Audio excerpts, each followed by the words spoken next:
इसमें मैं हूं आपके साथ शीतल राजपूत। आम आदमी पार्टी में योगेंद्र यादव और प्रशांत भूषण ने जो बुनियादी सवाल उठाए थे उसका जवाब तलाशने के बजाय अब पार्टी के नेता खेमों में बट गए हैं और पार्टी की बुनियाद खोखली होती दिखाई दे रही है। योगेंद्र यादव और प्रशांत भूषण को पॉलिटिकल अफेयर्स कमेटी से किनारे करने का दाव भी उल्टा पड़ चुका है, क्योंकि पार्टी का एक खेमा इसे अलोकतांत्रिक बता रहा है और दूसरा खेमा कह रहा है कि योगेंद्र यादव और प्रशांत भूषण की पार्टी से छुट्टी करके विवादों की जड़ को साफ कर दिया जाना चाहिए। अब ये सवाल बीच बहस में है कि आम आदमी पार्टी में विचारधारा की जंग चल रही है या फिर वर्चस्व की निजी लड़ाई। क्या अब पार्टी से योगेंद्र यादव और प्रशांत भूषण की छुट्टी हो जाएगी?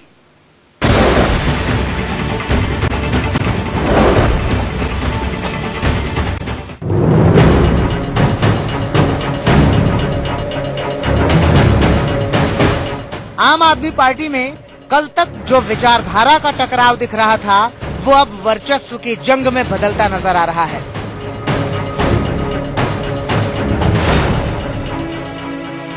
योगेंद्र यादव और प्रशांत भूषण को पॉलिटिकल अफेयर कमेटी से छुट्टी कराने के बाद भी केजरीवाल समर्थक शांत बैठने को तैयार नहीं है।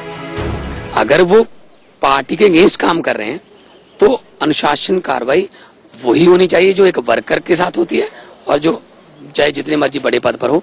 मैं चाहता हूं कि उनके साथ अभी भी नरमी बरती गई है। सिर्फ पीएसी से निकाला गया, पार्टी से क्यों नहीं निकाला गया? अरविंद जब जवाब देने के लिए खड़े हुए तो अचानक वो कुछ बोलने के हुए और अचानक उनका चेहरा एकदम गिर गया और बोलते बोलते भरभरा के उठे और उनके आंखों से आंसू निकलना शुरू हो गया और वहीं बैठ के एकदम मैं अपनों के खिलाफ लड़ाई नहीं लड़ सकता। मैं योगेंद्र प्रशांत जी से नहीं लड़ सकता। मैं राजनीति के अंदर राष्ट्रीय कन्वीनर बनने के लिए नहीं आया।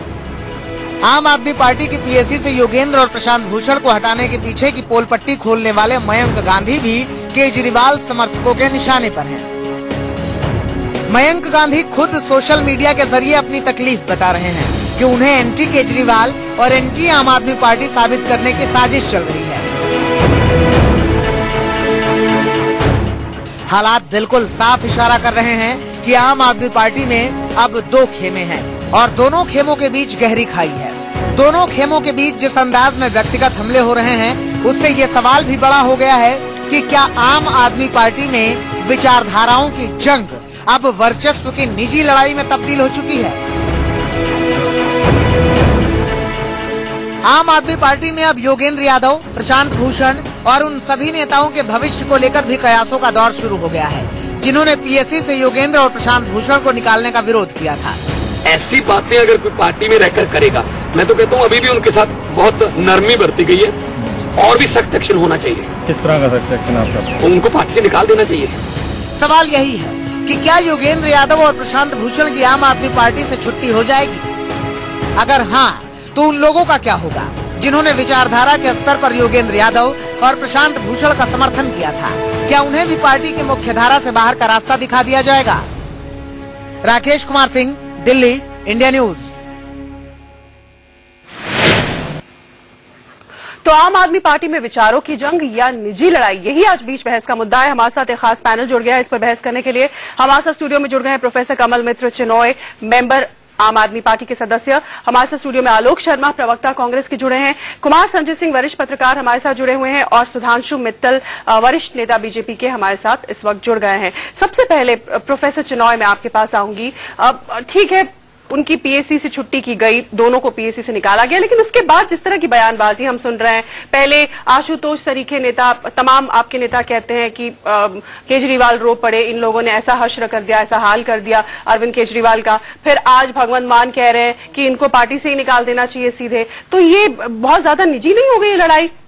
नहीं, ये लड़ाई जो आम आदमी के वसूल है उसके भी खिलाफ है। बात यह है कि वो बेशक कार्रवाई करते योगेंद्र के खिलाफ और प्रशांत के खिलाफ, मगर वो कार्रवाई करने से पहले कोई चार्जशीट होना चाहिए, कुछ सबूत होना चाहिए।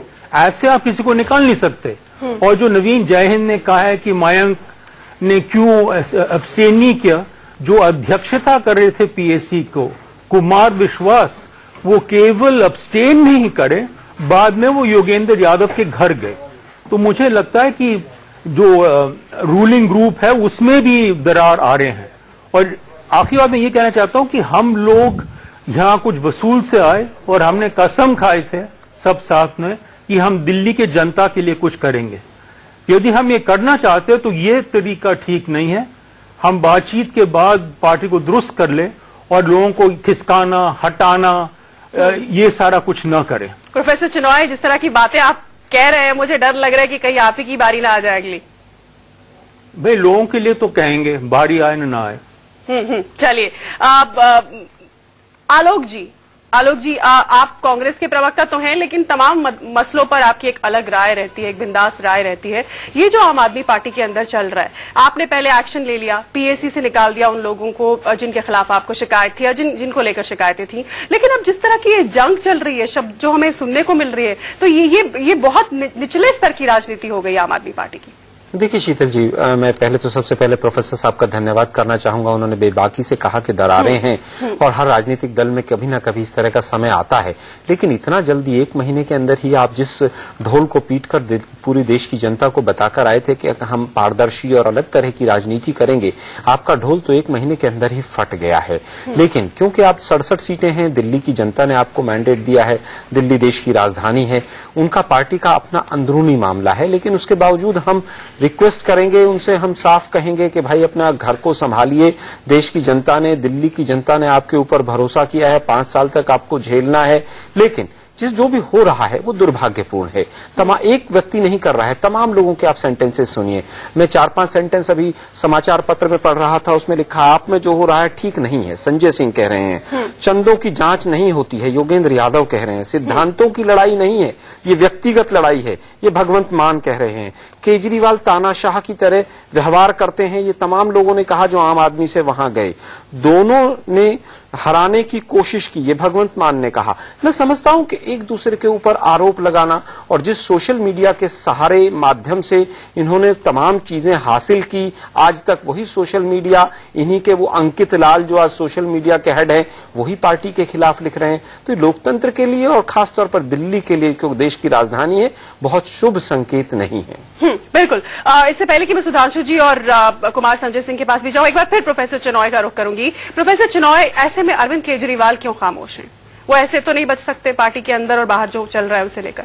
देखिए, ये मामला जब शुरू हुआ तो अरविंद जी का नाम कहीं नहीं था, और अचानक फिर जो हुआ, और ये भी नहीं हुआ कि उनको पार्टी से निकाला, उनको केवल पीएसी से हटाया।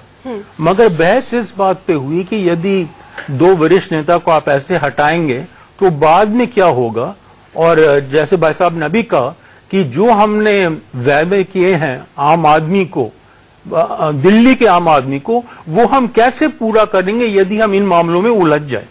तो ये नहीं है कि सब लोग एक तरफ हैं, मगर बहुत मुझे लगता है भगवंत मान को पता नहीं है कि क्या हुआ, असली क्या हुआ प्रशांत और योगेंद्र के साथ, कि उनके ऊपर कोई चार्जशीट नहीं डाला, कोई सबूत नहीं दिया, उसको नहीं पता होगा, इसीलिए वो कह रहा है उनको पार्टी से निकाल दो।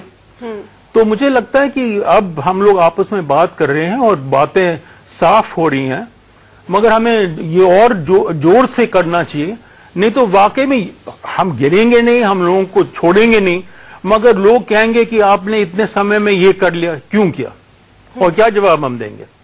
बिल्कुल।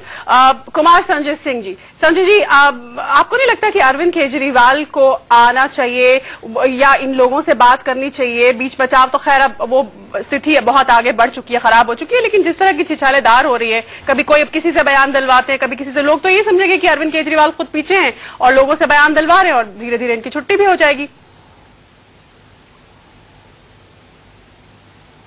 शीतल, देखिए, एक बात बहुत साफ सी है, जैसा भी आप मेरे पहले एक वक्ता ने कहा कि बहुत दुर्भाग्यपूर्ण है, ये बहुत दुखद है। एक ऐसी पार्टी जिससे लोगों की उम्मीद जुड़ी थी, जिसको दिल्ली की जनता ने इस तरह का समर्थन दिया था, वहां इस तरह की बातें शुरू हो गई हैं, ये बहुत ही दुखदायी है। और ऐसे तमाम लोग जिन्हें लगता था कि राजनीति में एक बदलाव की शुरुआत होगी, वो सारा कुछ अब वो उम्मीदें इस तरह से तो टूटेंगी लोगों की। रही बात अरविंद की भूमिका की, तो अरविंद की भूमिका के बारे में बहुत साफ साफ ये कहा जा रहा है कि उन्होंने ही इस पर ज्यादा जिद के साथ वो खड़े थे कि इन लोगों के साथ वो काम नहीं कर पाएंगे। ऐसी खबरें आ रही, मैं इसकी तस्दीक नहीं कर रहा, लेकिन अगर खबर ये सही है तो ऐसे में अरविंद की रजामंदी के बगैर ये सब कुछ हो रहा है, ऐसा भी नहीं है।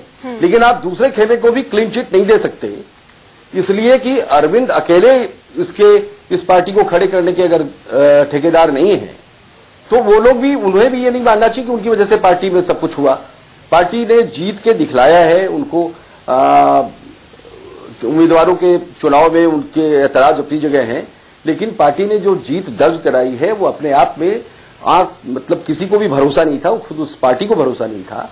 ऐसे में एक बड़ी जीत को संभालने के लिए जिस धैर्य की और जिस समझदारी की जरूरत होनी चाहिए थी, उसका अभाव इस नई पार्टी में साफ साफ दिख रहा है, और ये सचमुच बहुत ही दुर्भाग्यपूर्ण है। बिल्कुल, किसी भी खेमे को आप क्लीन चिट नहीं दे सकते। कोई भी खेमा उस जनता की उस आकांक्षा को समझने में नाकामयाब हो रहा है, यहां आकर वो नाकामयाब है। बिल्कुल, आपने एक बहुत अहम बात कही संजय जी, और मैं उसी के साथ चलूंगी सुधांशु मित्तल के पास। सुधांशु जी, आपको भी लगता है कि एक बड़ी जीत जो इस पार्टी को मिली, उसको संभालने का मादा पार्टी में नहीं था या नहीं है, और उसी का नतीजा हम देख रहे हैं, जो आए दिन इनके निजी झगड़े बिल्कुल सड़क पर आए हुए हैं? शीतल जी, आप जो कह रही हैं बिल्कुल सत्य कह रही हैं। मैं एक एक पंक्ति में कुछ संदेश देता हूं। सत्ता के लाल और संघर्ष के सिपाही अलग अलग होते हैं, ये शायद प्रशांत जी को और योगेंद्र जी को बहुत देर में समझ आया। पूत के पांव पालने में दिखते हैं, ये स्पष्ट हो रहा है। इतना इश्क है, रोता है क्या, आगे आगे देखिए होता है क्या, ये आज की वास्तविकता है। संस्थापक अब विस्थापक हो गए और उनपे परिक्रमावादी हावी हो गए हैं। ये आम आदमी पार्टी का राजनीतिक सत्य है। व्यक्तिगत महत्वाकांक्षाएं जनहित से ज्यादा महत्वपूर्ण होती है, ये एक संदेश निकल के आ रहा है। और अंत में सारी चीज अरविंद केजरीवाल जी के खुद के इशारे पे हो रही है, इसलिए ये कहना कि वो अलग है और बाकी कुछ हो रहा है, ये असत्य है। अब इन सब का जब चित्रण आप विश्लेषण के लिए देखती हैं तो आपको समझ आएगा कि सिद्धांत की बात तभी तक चलती है जब तक सत्ता नहीं आती। सत्ता आते ही सिद्धांत पीछे हो जाता है, संघर्षकारी पीछे हो जाते हैं, और पैलेस इंट्रीग, एक राजनीति में एक शब्द होता है पैलेस इंट्रीग, तो पैलेस इंट्रीग जो है वो भारी पड़ जाता है। कानाफूसी, एक दूसरे के खिलाफ षड्यंत्र, सत्ता में भागीदारी के लिए दूसरे का पतन करवाओ, ये सारी चीजें सत्ता के साथ पैलेस इंट्रीग्स में आती हैं। और दुर्भाग्यपूर्ण यह है कि जनता दल और जनता पार्टी दोनों की आत्माएं अब जो है आम आदमी पार्टी में भी प्रवेश कर गई। जो 77 में इस देश ने देखा, जो 89 में इस देश ने देखा, दुर्भाग्यपूर्ण यह है कि 2015 में भी ये देश अब देख रहा है। आपने बहुत अहम बात कही, और इसी बात के यही सवाल लेके मैं प्रोफेसर चिनॉय के पास चलूंगी। प्रोफेसर चिनॉय, आप सदस्य हैं आम आदमी पार्टी के, आपको ये सुनकर जानकर दुख होगा, लेकिन विश्लेषण अगर किया जाए तो यही है कि जनता दल जनता पार्टी की राह पर ही चलने के लिए आम आदमी पार्टी संभाल नहीं पा रही है, व्यक्तिगत महत्वाकांक्षाएं जनहित पर भारी पड़ रही हैं। हाँ, मगर पार्टी में तय हुआ है कि 28 तारीख से जो हमारा राज्य परिषद है उसकी बैठक होगी। वो अब हमारा सबसे बड़ा इस तरह का इकट्ठे होंगे लोग, सबसे ज्यादा लोग इसमें। 28 तारीख से जो हमारा राज्य परिषद है उसकी बैठक होगी। वो अब हमारा सबसे बड़ा इस तरह का इकट्ठे होंगे लोग, सबसे ज्यादा लोग इसमें इकट्ठे होंगे, और अंत में ये तय करेंगे कि नेशनल काउंसिल में क्या होगा और बाद में कार्यकारिणी समिति में, नेशनल एग्जीक्यूटिव में और पीएससी में। मुझे उम्मीद है कि नेशनल काउंसिल में, राष्ट्रीय परिषद में खुल के बात होगी, और हमारे लोकपाल भी वहां होंगे, एडमिरल रामदास, और वो कोशिश करेंगे कि लोगों को जोड़ दें। क्यों मुझे नहीं लगता कि कोई जबरदस्त धारा है ये यहाँ इस पार्टी में, मगर जब उनको लगा कि 2 वरिष्ठ नेता इस तरह से निकाले गए, फिर पूरा मामला उलझ गया। और यदि अरविंद जी उस समय या बाकी नेता संजय सिंह, मनीष सिसोदिया वगैरह उसी समय यदि दखल करते तो ये मामला बिल्कुल खत्म हो जाता। ये नहीं है कि हमारे लक्ष्य अलग हैं, ये नहीं है कि हमारी राजनीतिक समझ अलग है, बस एक प्रोसीजरल मामले पे जिसकी जरूरत ही नहीं थी, इन दोनों को उस साइड में करने की कोई खास जरूरत भी नहीं थी, ये सारा शुरू हो गया है। और मैं ये मान लेता हूं जो सुधांशु जी ने कहा कि यदि ऐसे चले तो जनता दल और जनता पार्टी का जो नुकसान हुआ वो हमारे यहाँ भी उसका कुछ हद तक असर होगा। प्रोफेसर चिनॉय, आलोक जी आपके पास भी होंगे। अभी बहुत ही वरिष्ठ पत्रकार महोदय भी हमारे साथ बैठे हैं, उन्होंने कहा धैर्य की कमी है। मैं उस बात से सहमत नहीं हूं। जिस पार्टी में जो जमावड़ा बन गया है ये बहुत ही चालाक, बहुत ही तेज लोगों का जमावड़ा है। इनको धैर्य की परिभाषा नहीं पता है। ये लोग जो भी कदम उठा रहे हैं बहुत सोच समझ कर उठा रहे हैं। कोई कहता है कि ये अपरिपक्व पार्टी है, मैं उस बात से भी सहमत नहीं हूं। ये लोग पूरी तरह से परिपक्व हैं और किस तरह से चालाकी से सत्ता को हथियाया जाए, शायद ये बाकी तमाम आज तक राजनीतिक दल रहे हैं उनसे बहुत आगे रहे होंगे। रोज एक नया अध्याय जुड़ता चला जा रहा है। एडमिरल रामदास ने स्वयं जब लोकपाल, आंतरिक लोकपाल होते हुए सवाल उठाए, उन पर जवाब नहीं दिया गया। केजरीवाल जी जानबूझकर उस मीटिंग से चले गए कि कहीं मेरे ऊपर इस तरह का लांछन न लग जाए। लेकिन कहीं ना कहीं जो हो रहा है वो सब कुछ केजरीवाल जी के इशारे पर हो रहा है और ये दिल्ली के लिए एक आईने के बराबर है कि देखिए जो पार्टी इस तरह का व्यवहार करके यहां तक आई थी, 1 महीने में उसका क्या हाल हो गया है। दिल्ली की जनता तो खैर बताएगी कि उस पर क्या असर और कितना असर इस आंतरिक झगड़े कलह का है। प्रोफेसर चिनॉय, एक बार फिर आपसे, आप भी इस बात को कहीं ना कहीं कबूल कर रहे हैं कि जो जिन उसूलों को लेकर पार्टी बनी थी, जो उम्मीदें लेकर पार्टी आई थी, वो कहीं ना कहीं धूमिल होते दिख रहे हैं। क्या ये भी उन पार्टियों की तरह बीएसपी जैसी पार्टियों की कतार में शामिल हो जाएगी जहां केवल एक शख्स, एक सुप्रीमो की चलती है और कोई अपनी आवाज नहीं उठा सकता, किसी और का एक गैर मत, अलग मत नहीं हो सकता? नहीं, मुझे लगता है आम आदमी में सब पढ़े लिखे लोग हैं। सब ने कई कैंपेन में हिस्सा लिया है। कुछ लोग अन्ना के साथ थे पहले, तो मुझे नहीं लगता कि ये मामला सुलझ नहीं जाएगा। पर मुझे अफसोस है कि ये मामला इतना बढ़ गया कि लोग पूछने लगे भाई क्या आम आदमी अपने वादे पूरे कर पाएगा, क्या आम आदमी रहेगा। और हमारे बहुत सारे वॉलंटियर्स हैं, वो बहुत दुखी हैं कि ये क्या हो गया, हम अपना काम आराम से नहीं कर सकते, क्यों हमें चिंता है कि आगे क्या होगा। तो मुझे लगता है कि हम यदि अपने वसूल से पक्के हैं तो हमें पूरी कोशिश करनी चाहिए, और हम सब कोशिश कर रहे हैं कि लोग मिल जाएं और 28 तारीख तक कुछ समझौता हो जाए। आपको लगता है योगेंद्र यादव प्रशांत भूषण के साथ समझौता हो जाएगा, वापस पुराने दिन लौट आएंगे? देखिए, जैसे मैंने कहा, योगेंद्र यादव और प्रशांत भूषण ने किया क्या अब तक हमें नहीं पता है कि उनके खिलाफ आरोप क्या लगे। तो ये तो जायज है कि उनको पता लगे, और काफी लोग ये कह रहे हैं। और सब कुछ सुलझाया जा सकता है यदि अरविंद जी और बाकी लोग चाहें तो सब कुछ सुलझ जाएगा, और पार्टी के लिए बहुत लगभग आसान होगा और बहुत जरूरी होगा यदि अरविंद जी चाहें। आपने एक अहम बात आखिर में ये जोड़ी, अरविंद जी और अन्य लोग, हालांकि आपने कहा। मैं चलूंगी संजय जी के पास। संजय जी, 2 पक्ष आए। सुधांशु जी ने कहा कि इस पार्टी का वो हश्र हो रहा है, ये अपनी जीत संभाल नहीं पा रही, अपना सक्सेस संभाल नहीं पा रही, वो हश्र जनता दल जनता पार्टी की तर्ज पर ये पार्टी आगे चल रही है और एक दिन छिन्न भिन्न हो जाएगी। और दूसरी तरफ दूसरा बात ये आता है कि नहीं, एक सुप्रीमो कल्चर यहाँ पर हावी हो रहा है, जिस तरह से बीएसपी या अन्य पार्टी में होता है, एक ही शख्स है वो हावी, और इस तरह से ये पार्टी आगे चलेगी। एक समीक्षक के तौर पर आप क्या देखते हैं भविष्य में आगे आम आदमी पार्टी को? शीतल, मैं आपको एक बात बताऊं कि पार्टियों के साथ जब भी कोई पार्टी बनती है, कोई पार्टी राजनीतिक दल बनता है, तो ये मान के चलिए कि कुछ मुनाफा कमाने निकले लोगों का जमावड़ा नहीं है। हर जगह कमिटेड लोग सामने आते हैं जो समाज को बदलना चाहते हैं, जो कोई अच्छी चीज शुरू करना चाहते हैं, लोगों की नुमाइंदगी करके लोगों के लिए काम करना चाहते हैं। तो हर पार्टी के साथ, और हर पार्टी में बाद में चीजें खराब होती हैं।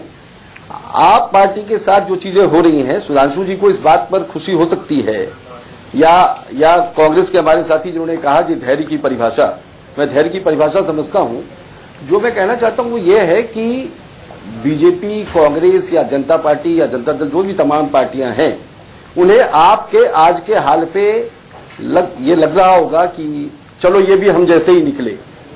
लेकिन जो लोग, जिन्होंने उनको वोट दिया है, जिन्होंने उनको समर्थन दिया है, ऐसे तमाम लोग जिन्हें राजनीति में एक बदलाव की जरूरत महसूस हो रही थी, और ये मानने में हमें कोई इनकार नहीं होना चाहिए कि राजनीति जिस हाल में पहुंच चुकी है उसमें बदलाव की जरूरत है, और वो उम्मीद आपने जगाई, इससे भी कोई इनकार नहीं होना चाहिए।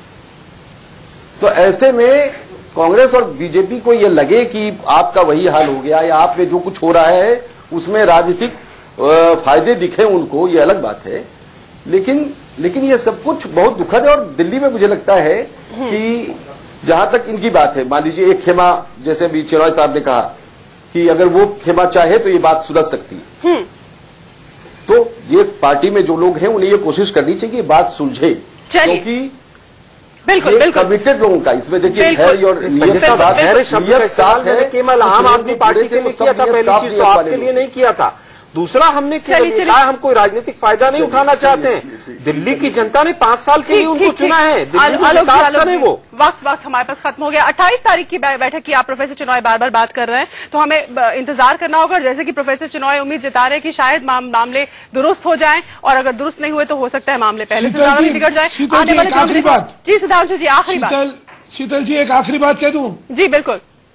एक आखिरी बात सिर्फ यह है कि वैकल्पिक राजनीति का उत्तरदायित्व जिन पे है, उनको अपने आचरण के प्रति सजग होना बहुत जरूरी है, नहीं तो जनता जो है वो ठगी हुई महसूस। ठीक है, जनता ठगा हुआ महसूस ना करे, इसका ख्याल रखना होगा। आप तमाम लोगों का हमारे साथ जुड़ने के लिए बहुत धन्यवाद। वक्त खत्म हो रहा है, बहस को यहीं खत्म करना होगा, लेकिन इंडिया न्यूज पर खबरें लगातार